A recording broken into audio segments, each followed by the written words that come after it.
This year I became a recruit into the BTS army. And if you don't know what that means, basically I'm just a big fangirl of the Korean boy band BTS. They have recently come back this year with a new album and I have just been eating it up. The music video for 2.0 is the coolest thing I've ever seen for a long time. So I'm just really excited about the band these days. And to add on top of that excitement, I have learned that the leader, RM, is an avid reader and even has like a literary reading list for fans. I think this was made up by fans by just seeing kind of what books are in his posts.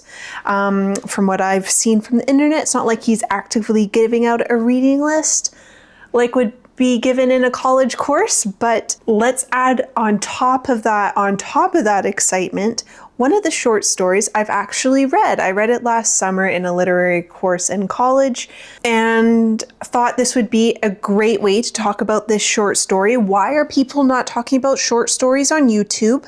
In a great way to add in my passion of Korean boy band music, I'm going to be talking about The Ones That Walk Away from the Omelas by Ursula K. Le Guin. Now this is philosophical fiction, so it's not a real story in any sense, and is meant to ask you, what is the point in life?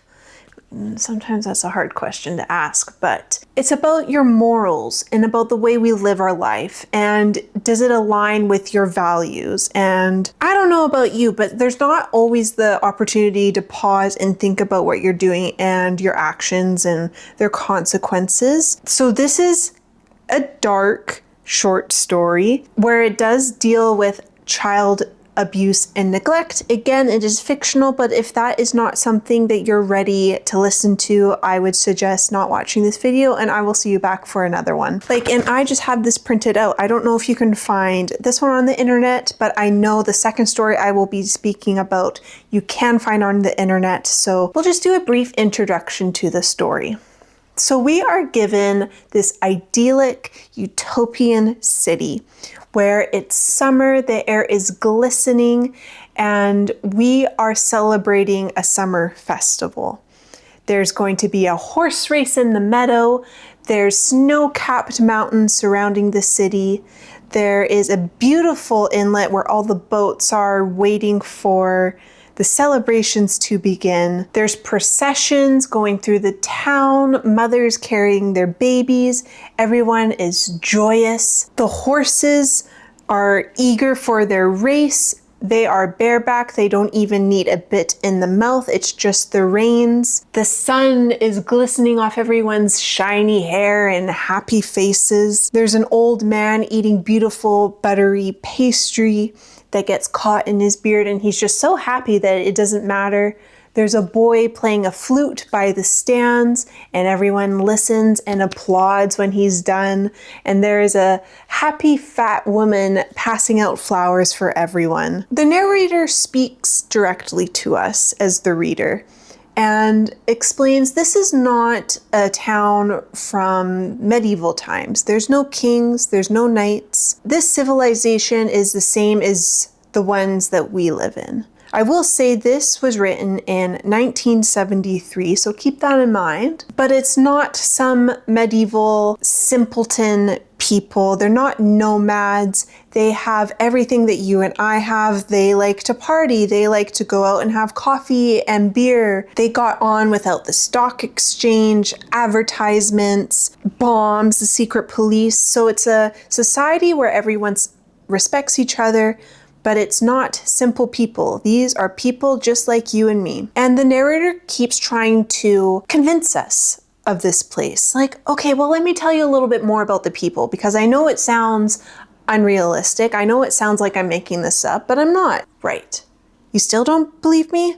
Well, would you believe me if I told you that in one of the beautiful houses, all the houses in Omelas are beautiful, but this particular house, there's a basement. And in that basement, there's a cupboard that's dark and is maybe 3 paces long by 2 paces wide. And there's only brooms in that cupboard, and they smell awful. And every once in a while, the sunlight will come through the door and you'll see the dust particles in this particular cupboard. And what if there is a child there? And what if that child looks 6 but is actually 10? Well, it's only been fed corn and grease. It has become severely malnourished where it doesn't have any muscle and has a bloated belly. It has sores on its legs from not being able to move. And the child didn't always live in the tool room. Sometimes it speaks, "I will be good," it says. "Please let me out. I will be good." But they never answer. This is not a hidden secret. This is well known in Omelas. Every citizen is taken to the child when they are of age.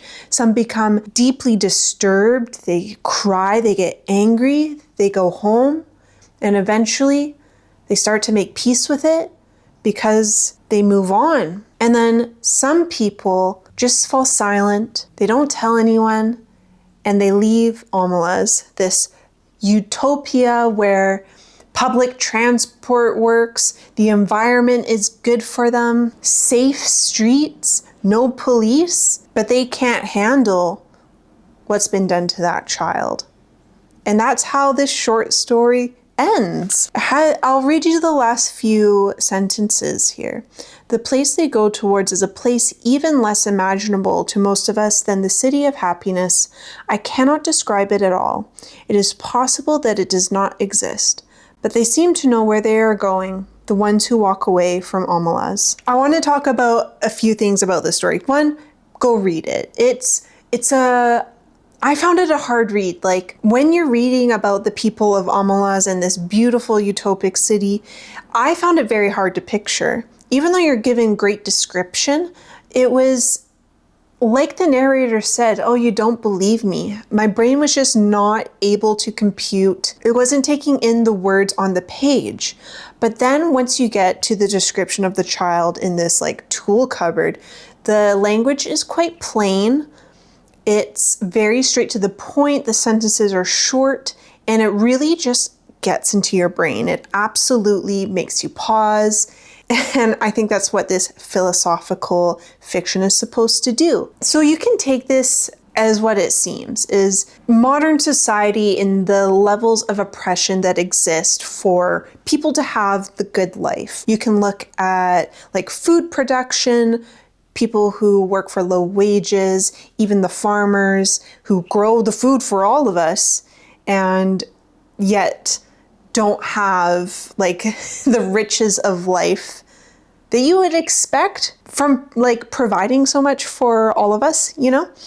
I also think of technology where you have companies going into different countries and getting rare earth minerals and exploiting the local population, only paying base wages, and then bringing that technology into North America and just driving up the price of that so they can make, wow, so much money. And like I said, this was written in 1973, so I believe that was coming to the end of the Vietnam War. I will admit, I don't know a lot about the Vietnam War. I'm not American, but you think you're doing something justly to give your country a better life. And especially in war, they like to say, "Oh, we're the good guys, they're the bad. We have to go defeat their way of life so ours doesn't get defeated." But I think that war rhetoric became disenchanted with the American public in the 1970s. That was a long war, a lot of people died,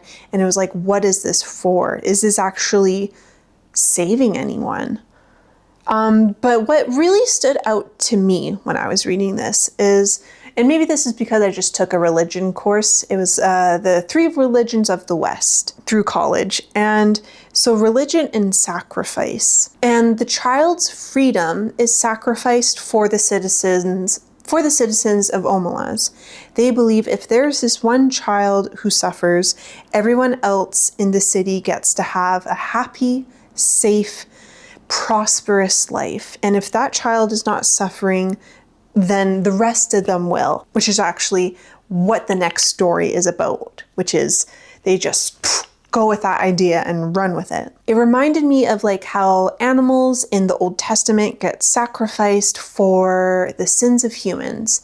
It is this innocent, weaker being that gets sacrificed to God, and then the human is absolved, right? I know I'm putting that very simply, but this wasn't only like a 7-week course. It was very quick. It made me think of the fact that everyone in Omelas knows about this child in like the cupboard in the basement. It's not a hidden secret. It's not a hidden secret by the government. Everyone is in on it technically. And what would that do to like your psychology, to how you lived your life? If you knew that one life was given up for you and you had to directly look at that child who is suffering, and then you get to go and live your beautiful life with your pastries and your flute and your happy horses running on the field, would you then be as good as you could be and not like want to go into crime and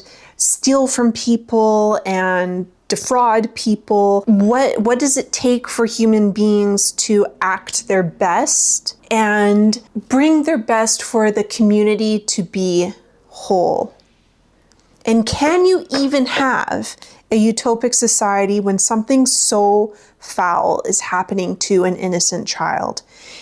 Now, I saw some discussion boards, it's on Reddit, but talking about Guin and her discussions around this story, and she seems adamant that this is how you interpret it, which is very philosophical. I did a intro to philosophy class in the winter semester, like the beginning of 2026. And that was definitely a hard part about philosophy. Is it's not about the teacher telling you how to interpret it. You have to do the work. You have to read. You have to go through the arguments and find their conclusions. Do you agree with these conclusions or do you disagree? And so I have not read any philosophical fiction. And I kind of, while I never forgot about this story, reading it again, thanks RM, but reading it again, it just makes you think about life. And that's what it's supposed to do. I think sometimes fiction can be very fun and it can be adventurous and it can make you feel good about life. But what about if it makes you question your actions? And what is this doing to us, right? Now, this was written in 1973.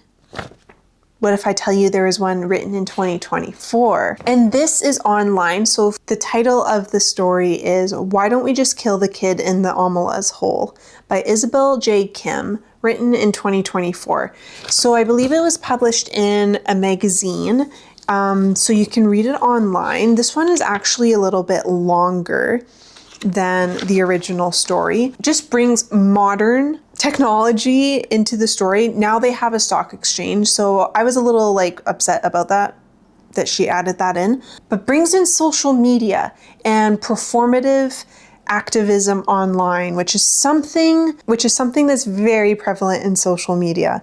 So yeah, let's get into this. Okay, so why don't we just kill the kid in the Omelas hole? Isabel J. Kim. I thought I would just read a little bit of the first paragraph because it just expands on the first story in a pretty crazy way. So they broke into the hole in the ground and they killed the kid and all the lights went out in Omelas. Click, click, click. And the pipes burst and there was a sewage leak and the newscaster said there was a typhoon on the way.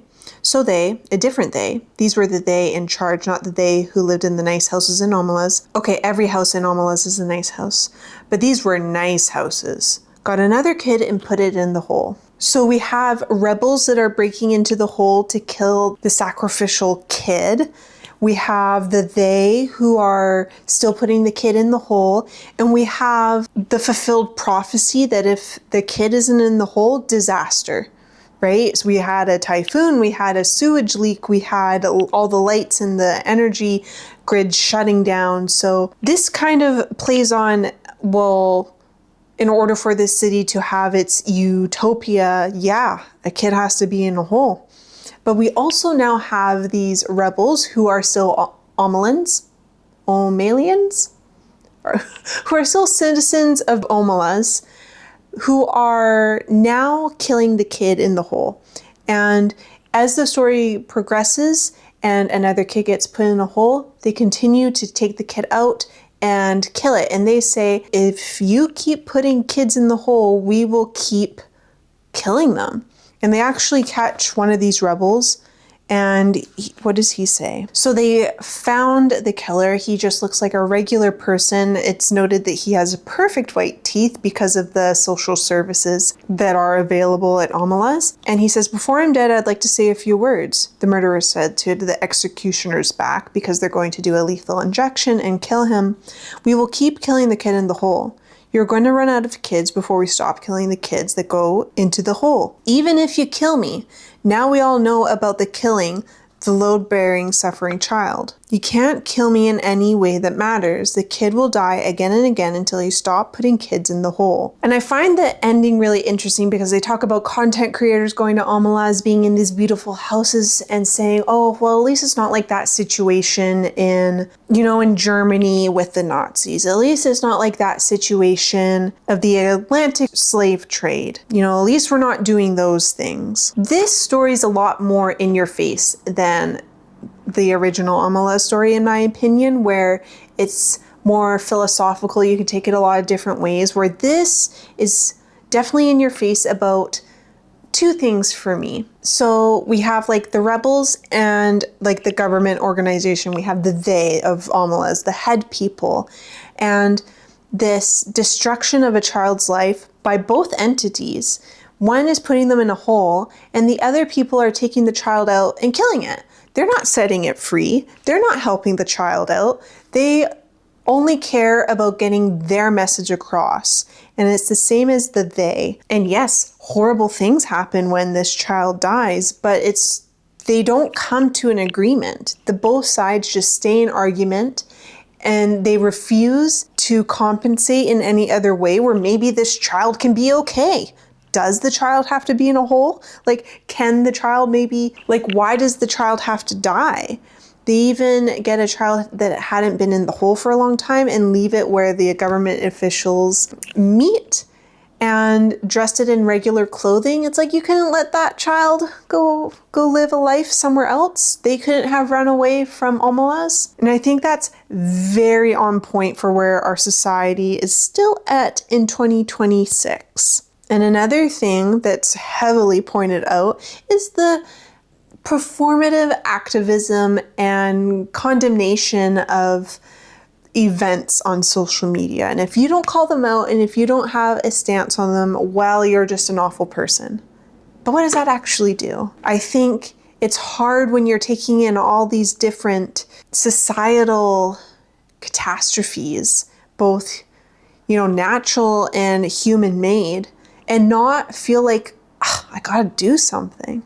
But when you're just putting out your opinion online and you're not willing to go volunteer, maybe donate money, sign a petition, talk to your local representation about it, what are you doing? There are a lot of very smart, dedicated people who post about organizations online because they're in it and they know true information, where misinformation is just everywhere on the internet. It's so hard to decipher. And so that's what really stood out for me with this story. These stories are hard to read because it really made me examine my life and think, okay, where's the kid in the hole in my life? Metaphorically, in a philosophical way. I tend to talk a lot about Gothic stories on my channel, and those are dark and definitely think about societal pressures and anxieties of the time and anxieties in our own selves. But I found these stories really challenging in a way that expanded my mind and made me think about things rather than just having a good time. And even though we're at the end of the video, I'm trying to do this more in the middle, but I keep forgetting. I am someone new to BookTube, and if you enjoyed my content, I'd really appreciate if you hit subscribe and like and maybe even leave a comment so it pushes my content out to other people. So hopefully we can keep growing and learning more from each other. This is definitely not a one-way conversation. Leave a comment. Have you read these stories before? Try to find them on the internet because they're very short stories. And I am absolutely thank you, RM, for inspiring me to read these stories again. And kind of depressed me. There are lots of other videos that I have made, and I'm going to be creating more in the summer, so maybe find something else of mine to watch. I hope you are reading a good book today or for the rest of the week, and I will see you in my next video.